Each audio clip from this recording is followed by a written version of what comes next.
Сәлем, бүгін сіздермен ұйқысыздық, шаршау туралы әңгіме қыламыз.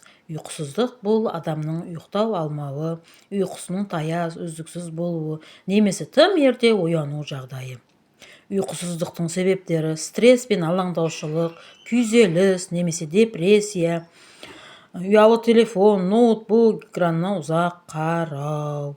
Бүгін біздер ұйқысыздық пен шаршаудан арылу үшін банан қабығын турап суға қайнаттық. Банан қабығын қайнатып ішу халық медицинасында қолданылатын бір әдіс. Себебі банан мен оның қабығында магний, калий, триптофан бар, және витамин 6, витамин 1 витаминдері бар қабығында. Қараңыздар, біздер мұны бананның қабығын аршып алдық, ішіндегісін шетке алып қойдық. Ішіндегісін жейтін адамдар табылады ғой. Бананның қабығын қараңыздар. Бананның қабығын ешқашанда тастамаңыздар. Мен бананның қабығын ешқашанда тастамаймын.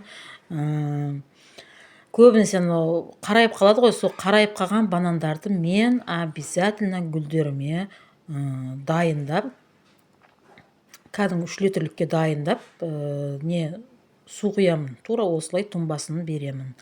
Ал енді біздерге бананның қабығын турадық, сосын жарты литр су құйдық кастрөлға, астын жағып. Қараңыздар, сразым бананның қабығын саламыз.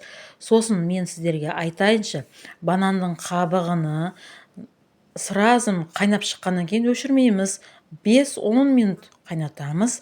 Не үшін білесіздер ғой? Білмесеңіздер айтайын. Бананның қабығындағы витаминдер, яғни жаңағы айтқан магний, калий, витамин 1, витамин 6 витаминдері осы суға түсу үшін. Бананның қабығы өлген кезде ол суға түседі. Қараңыздар, сап-сары сусын дайын болды.